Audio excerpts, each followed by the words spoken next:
Her neighbors laughed when she arranged her rooms like a staircase. Her husband died of cold, and then she realized that everyone was building houses incorrectly. Winter showed who was wrong. Subscribe and write in the comments where you are watching from. Winter did not announce itself with ceremony or warning. It came quietly at first, settling into the valley like a held breath, a stillness that pressed against the skin and lingered long after the sun had climbed above the tree line. The settlement lay scattered across the open land, a handful of cabins separated by distance and necessity, each one built as the others had always been built. Straight walls of notched logs, chinked with mud and moss, a single door, a small window, and a roof heavy with sod. They stood on the flat ground, as if daring the cold to come for them from all sides at once. Her cabin was no different. She and her husband had raised it in early spring, working quickly while the ground was soft and the days forgiving. It was a good cabin by every measure they knew. Solid logs, carefully fitted corners, a hearth built from creek stone. When they stepped inside for the first time, they had believed, as everyone did, that they had made something permanent. A shelter, a defense, a place where winter could howl outside while life continued within. In those early months, the cabin felt almost generous. Light slipped through the small window in the afternoons, warming the table where she prepared food. The fire burned easily, and the walls smelled of fresh-cut pine. They spoke of the coming winter with the casual confidence of people who had heard the same stories all their lives. Winter was harsh, yes, but it was also familiar. You cut enough wood, you kept the fire going, and you endured. That was the arithmetic of survival, simple and unquestioned. When the cold arrived earlier than expected, she noticed it first in small ways. Frost lingered longer in the shadows. The creek began to skim with ice at night. The air carried a sharpness that did not fade with the rising sun. Her husband noticed too, but he waved it away with the same words every man used. Early cold meant nothing. The real winter had not yet begun.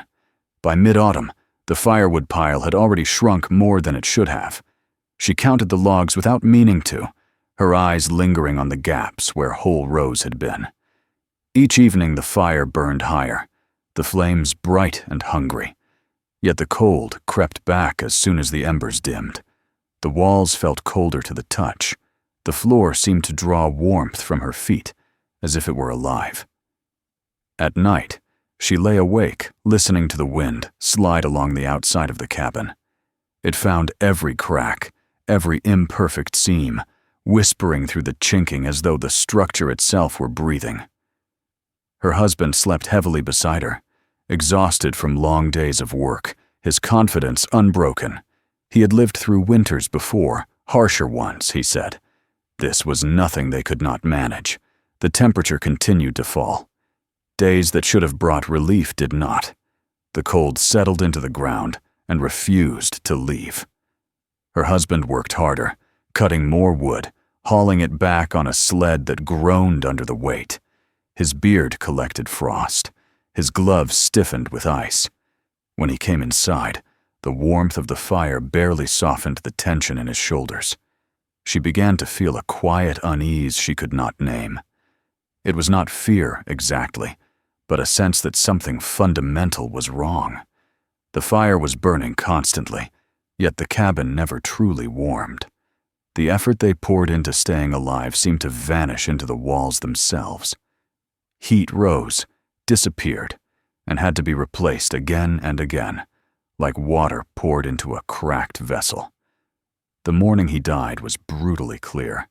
The sky was pale and cloudless, the kind of day that looked deceptively calm. The cold bit at exposed skin with immediate violence. He dressed carefully, layering wool and leather, pulling his coat tight around his body. There was nothing unusual in his movements, no hesitation. He kissed her forehead and stepped outside, his breath blooming white in the air. She expected him back before noon. When the sun climbed higher and the cabin remained empty, she told herself not to worry. Work took time. Cold slowed everything. But as the afternoon wore on, the silence pressed heavier against her thoughts. The fire crackled behind her, the only sound in the room, and she found herself listening for footsteps that did not come. When she went looking for him, the cold wrapped around her like a living thing. She followed the familiar path, her heart beating faster with each step. She found him less than a quarter mile from the cabin, collapsed beside the sled, the wood still tied in place. He looked as though he had simply sat down to rest. There was no sign of struggle, no evidence of panic. The cold had taken him quietly, efficiently, without drama. She knelt beside him, her gloved hands shaking as she touched his coat, his face. He was frozen solid, his features calm, almost peaceful. The realization struck her with a force greater than grief. He had not died far from shelter. He had not died without preparation. He had died because the shelter they trusted had failed him before he ever reached it. The days that followed blurred together. Digging the grave took hours of brutal labor, the ground resisting every strike of the shovel. When she finally laid him to rest, the earth closed over him with a finality that stole the breath from her lungs. The cabin felt different afterward, larger and emptier at the same time. The fire burned as always, but it no longer carried the promise of safety. That night, she sat alone by the hearth, feeding logs into the flames, and watching the warmth rise uselessly toward the ceiling. The cold clung to the floor, to the walls, to her bones. She understood something then with terrible clarity. Her husband had not died because winter was cruel. He had died because the way they lived was unsustainable. They were fighting the cold on its own terms, pouring effort into a structure that could never hold what they gave it. As the fire crackled and the shadows danced along the walls, a single thought settled into her mind and refused to leave. If she stayed, if she continued to live this way, the winter would take her too. The cabin that had once felt like a triumph now revealed itself as a trap. And somewhere beneath the grief, beneath the fear, a new resolve began to form. She did not yet know what she would do, only that the old ways could no longer be trusted. The winter that had taken her husband was not finished. It was only beginning. The days after her husband's burial passed without clear edges, as though time itself had thickened in the cold. She continued to live because living was required, not because it felt purposeful. Each morning she rose before the light fully reached the valley, fed the fire, and wrapped herself in layers stiff with frost. The cabin creaked as temperatures shifted, wood contracting and expanding like a living thing that no longer welcomed her. Loneliness on the frontier was not simply the absence of company. It was a physical condition, as real as hunger or cold. There were neighbors scattered across the land, but distance turned sympathy into abstraction. People came once or twice, spoke quietly, offered words shaped by habit rather than understanding, and then left. They had their own winters to survive. Grief was a luxury that could not be shared for long. She quickly learned that being alone meant everything took longer and cost more strength. Cutting wood exhausted her arms faster than it had exhausted his. Carrying water numbed her hands until she could barely feel the bucket handle. Each task reminded her not only of her loss, but of the fragility of the life she was trying to maintain. The firewood pile continued to shrink, and now there was no one to replenish it but her. At night, she slept lightly, waking often to stoke the fire, her breath fogging the air even inside the cabin. She noticed how the heat behaved when she lay awake. The warmth collected above her, pressing uselessly against the ceiling while the floor remained bitterly cold. Her feet ached, even through thick socks. When she placed her palm against the wall beside her bed, It felt like touching ice.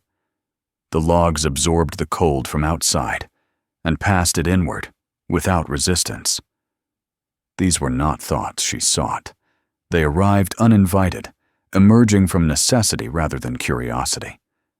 She began to pay attention because attention was all she had left. Each detail felt suddenly important, as though understanding might become a form of defense. One afternoon, while retrieving preserved food from the small cellar beneath the cabin, she noticed something that stopped her in place. The air below was cold, but not cruel. It lacked the sharpness that filled the living space above. Her breath did not frost as quickly.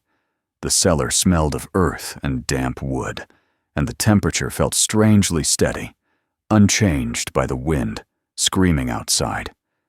She lingered there longer than necessary, crouched among jars and sacks, letting the sensation register fully.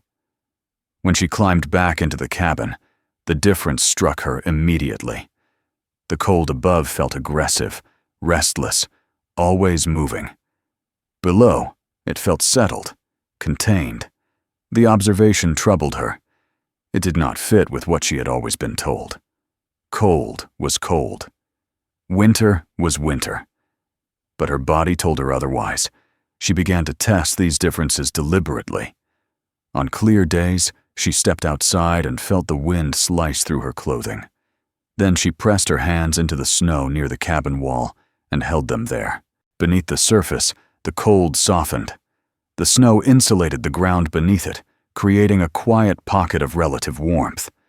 She started noticing patterns everywhere. Stones half buried in the earth were never as cold as stones left exposed. Barrels sunk into the ground did not freeze solid, even when the air temperature plummeted. The earth behaved differently than the air. It resisted extremes. It held on to what it had been given. These realizations unsettled her because they suggested a truth she had never been taught. The cabin, for all its solid appearance, was exposed on every side. Wind stripped heat from it constantly. Cold attacked it without obstruction. The structure was not a refuge from winter, but a battlefield, one where the odds were always against those inside. As the days shortened, she found herself observing not just the cold, but the way heat moved. She watched the fire carefully, noticing how the hottest air rose straight upward, never spreading evenly through the room. She lifted her hands above the flames and felt intense warmth, then lowered them toward the floor where the heat seemed to vanish. The fire was not failing. The cabin was failing to use it. She began to record her observations in a small notebook that had once held household lists. The entries were simple at first. The cellar is warmer than the cabin. Snow protects the ground. Heat rises and escapes. Walls feel colder at night than during the day. Over time, the notes grew more deliberate. She measured by sensation, by how long water took to freeze in different places, by how long her hands could tolerate contact with wood, stone, or soil. Memory joined observation. She recalled stories from her childhood, half-forgotten details that had never seemed important before. Root cellars that never froze. Animals burrowing underground to survive winter. Hunters sheltering in snowdrifts during storms. These were not myths. They were practical responses to the same problem she faced now. Gradually, intuition gave way to reasoning. The earth did not simply block cold, it moderated it. Beneath the surface, temperatures changed slowly, held in balance by mass and depth. The air, by contrast, was fickle and violent, carrying heat away as quickly as it appeared. One evening, as she sat near the fire, she understood something that had been forming without words. They had been trying to heat the air, an element that could never be contained. Every log burned had fought the wind, the walls, the roof, and the open world beyond them. It was not just inefficient, it was futile. The thought that followed frightened her. If the cabin itself was the problem, then survival required abandoning everything she had been taught. It required building differently, thinking differently, trusting observation over tradition.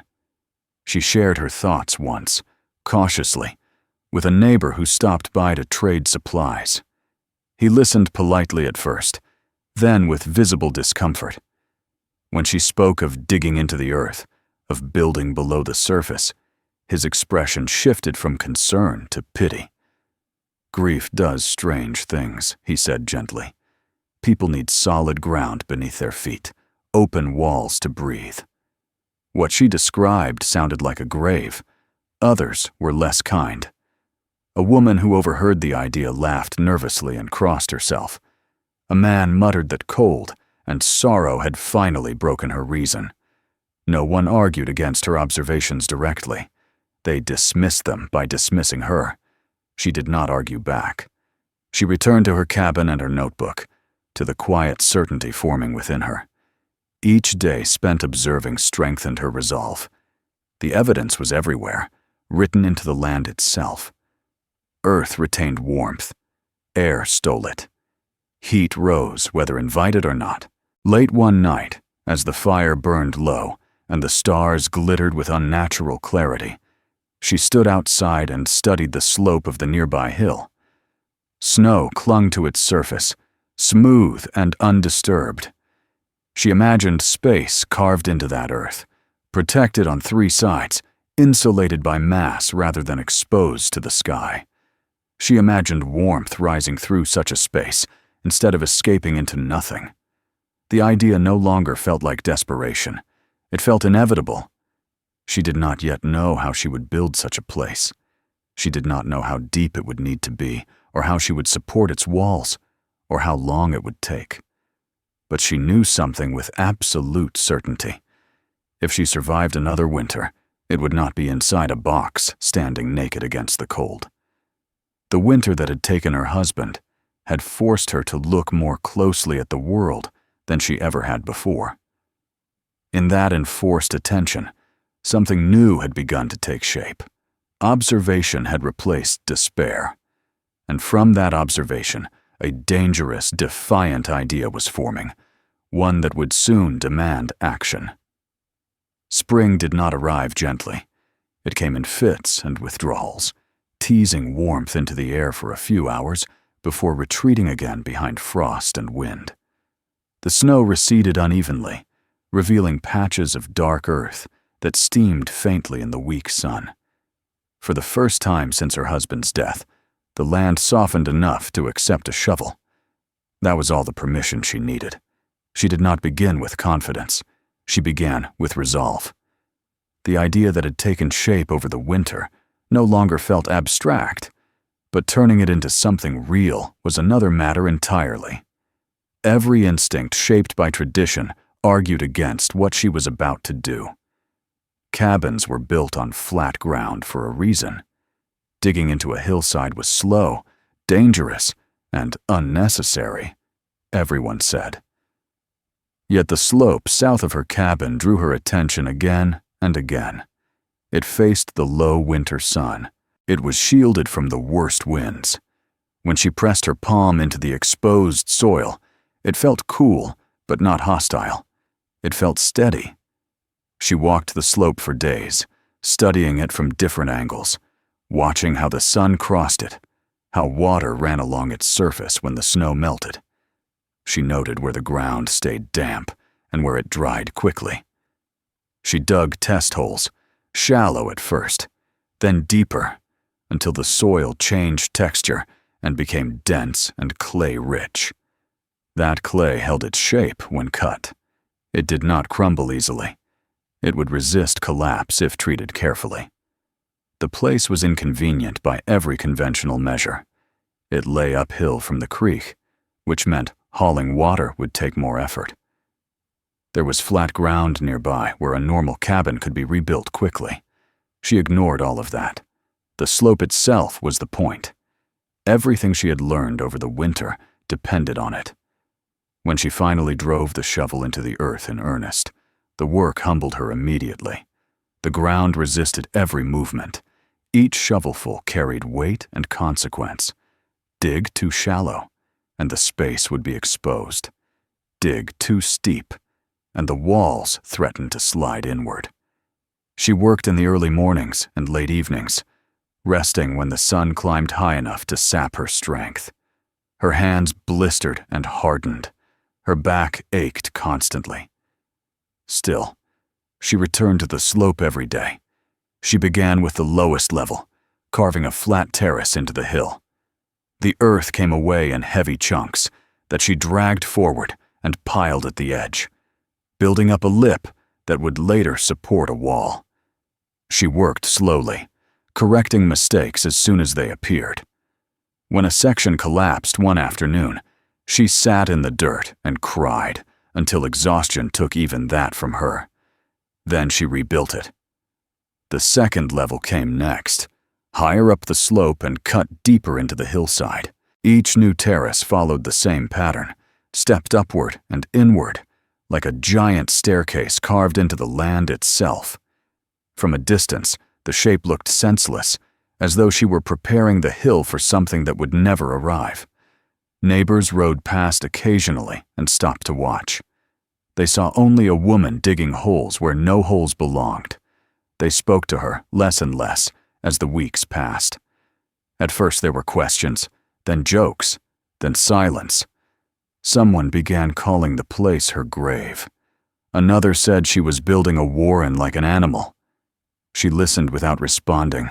The work demanded all of her attention, and argument would have changed nothing. Mistakes became teachers. One wall leaned inward too sharply and had to be reshaped. A drainage channel proved insufficient and flooded after a sudden rain, forcing her to rethink how water would move through and around the structure. Each problem pushed her to observe more closely, to adapt rather than force her original assumptions onto the land. By midsummer, the terraces were carved and waiting. 5 of them, each higher and deeper than the last. Standing at the base and looking up, she could see the entire shape laid bare against the slope. It was not beautiful in any traditional sense. It was raw and strange, a visible refusal of the way things had always been done. Construction came next, and with it a new set of challenges. The lowest level would hold the fire, the heart of the entire structure. It had to be strong, stable, and precise. She selected logs carefully, choosing straight trunks and trimming them with patience she had never before needed. The front wall rose log by log, notched tightly, fitted with care that bordered on obsession. Gaps were enemies now. Every crack was a future loss. The side walls did not extend all the way back.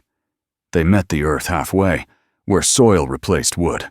She shaped the ends of each log to fit flush against the clay, sealing the transition as tightly as she could. The rear wall did not exist as a wall at all. It was the hillside itself, smoothed and reinforced, left exposed so it could do what she needed it to do. Building upward felt unnatural at first. The ceiling of the lowest chamber would become the floor of the next. She laid heavy poles across the space, covered them with planks, and sealed them with layers of clay. Before closing the surface completely, she cut a square opening near the rear wall. It looked wrong to leave a hole in the ceiling, but she trusted the principle that had guided her this far. Heat would rise. She would give it a path. As the second level took shape, exhaustion began to blur her judgment. There were nights she returned to the cabin barely able to stand, questioning whether grief had indeed driven her to madness. The structure looked fragile from the outside, incomplete and exposed. Doubt crept in during the quiet hours when the fire burned low and the wind rattled the door. The first snowfall of the season arrived before she was finished. It dusted the terraces lightly, outlining their shape against the hill. She worked through it, hands numb, breath clouding the air. The idea of abandoning the project crossed her mind more than once. But abandoning it meant returning to the cabin that had failed her husband. That was no longer an option. When the final level was carved and sealed, she stood inside the uppermost chamber and listened to the silence. It was different here. Muted. Protected. She sealed the roof thickly with earth and sod, knowing snow would pile on top and add another layer of insulation when winter returned. A small window faced south, just large enough to admit light without inviting the cold inside. The structure was finished late in the season, too late to test properly before the real cold arrived. She moved her belongings inside with cautious hope, distributing them across the levels according to instinct rather than certainty. The fire was lit again at the lowest point, its smoke rising cleanly through the chimney she had built with trembling hands. At first, nothing happened. The warmth behaved much as it always had, pooling near the fire and fading quickly as it rose. The upper levels remained cold. The disappointment cut deeply. She spent long nights walking between chambers, touching walls, floors, ceilings, searching for reassurance that did not come. Neighbors took this as proof.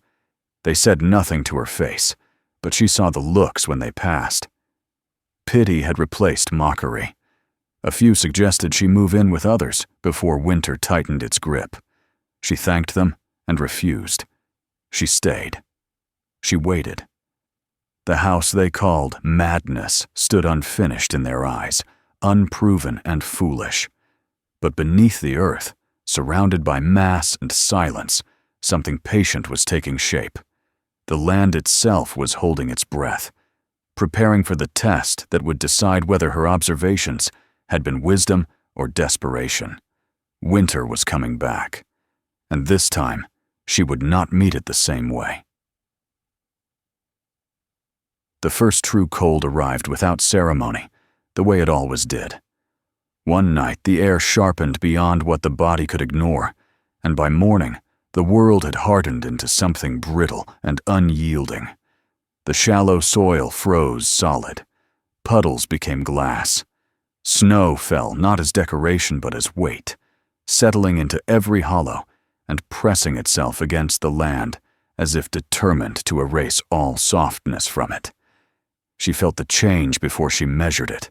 Waking in the upper chamber, she noticed that her breath did not fog the air as heavily as it had the night before.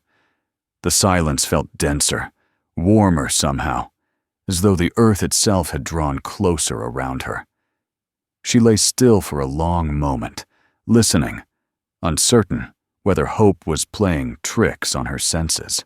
When she rose and moved downward through the levels, the difference became undeniable. The second chamber was warmer than it had ever been. The third held a gentle, steady heat that wrapped around her instead of vanishing upward. By the time she reached the lowest level, the fire burned modestly, consuming far less wood than it once would have, yet the cold no longer pressed inward with the same relentless force. She retrieved her thermometer with hands that trembled not from cold, but from anticipation. She measured carefully, twice, then a third time. The numbers did not lie. A clear gradient had formed. Each level was warmer than the one below it, the heat rising naturally and settling where the earth held it close. Over the following days, the transformation deepened. The surface of the hillside froze completely, sealing the chambers within a shell of cold that paradoxically protected them from the worst of it. Snow accumulated and remained, adding another layer of insulation. The earth around her home ceased to act as a source of warmth and instead became a barrier, preserving what little heat the fire provided and redistributing it upward, exactly as she had hoped. By the end of the first week of sustained cold, the upper chamber had grown almost uncomfortably warm. She found herself sleeping without heavy blankets, her body resting in a pocket of warmth that felt impossible given the conditions outside. The contrast was so stark that it frightened her at first. She descended each morning expecting the warmth to vanish, only to find it steady, patient, reliable. Outside, the valley changed. Smoke rose thicker from traditional cabins as neighbors fed their fires with growing desperation. Wood piles shrank at alarming rates. The cold infiltrated every crack and seam, punishing even the best-built structures. The arithmetic of survival turned brutal. More fuel was needed simply to maintain temperatures barely above freezing. Hands went numb inside homes. Water froze in buckets set too far from the hearth. She watched these changes from a distance, her own fire consuming a fraction of what she once would have burned. Each log felt like a victory. The structure worked not because it was stronger than winter, but because it refused to fight winter on its terms. When the cold deepened further, reaching levels that had once terrified her, the system only grew more effective. Heat collected where it belonged. The earth absorbed excess warmth during the day and returned it slowly through the night. The lower chamber never froze. The upper became a refuge that defied the violence of the air beyond its walls. By midwinter, the valley entered crisis. Supplies dwindled. Some families burned furniture and floorboards. Others abandoned their cabins entirely, choosing the risk of travel over certain death. The wind carried rumors of frozen bodies found beside extinguished fires. Winter was winning, not through drama, but through mathematics. It was then that people began to come. At first, they arrived cautiously, standing at the threshold of her lowest chamber, with disbelief written across their faces. They expected cold. They expected desperation. Instead, they found air that did not bite, and walls that did not radiate ice. They climbed through the levels in silence, shedding layers as they went, stunned by the warmth waiting at the top. She explained nothing at first. She let the structure speak for itself. Only when questions came did she answer them, calmly, without pride. She spoke of earth and heat, of observation and patience. She did not frame it as invention, only as understanding. Those who had mocked her listened with lowered eyes. Those who had pitied her now measured the walls and floors with reverent hands. No one laughed. The house became shelter more than once. She shared warmth, space, and knowledge without hesitation. Grief had taught her the cost of ignorance too well to hoard what she had learned. By late winter, the idea spread faster than the cold ever had. People spoke of building into slopes, of letting the land work for them instead of against them. Plans were drawn in the dirt with frozen fingers. Promises were made for spring. When the thaw finally came, it revealed the toll winter had taken. Cabins stood empty. Some would never be reoccupied. Others bore the scars of desperation burned into their walls. Against this backdrop, her structure remained unchanged, quiet proof of a different path. She stood one morning at the entrance to her home, watching water drip from melting snow, and felt something close to peace for the first time since her husband's death. He had not been taken by fate alone. His loss had forced a reckoning, and from that reckoning had come understanding. She did not think of what she had built as a victory over winter. Victory implied conquest, and conquest always demanded payment. This was something else entirely. It was alignment, the acceptance of natural laws and the humility to work within them. In the seasons that followed, others built their own versions. Some failed and tried again. Some succeeded immediately. The details changed, but the principle endured. Earth sheltered, heat rose, survival followed. Her name faded from memory in time, but the idea did not. It traveled through hands and stories, through structures carved quietly into hillsides across the frontier. Winter still came, fierce and unrelenting. But it no longer won so easily.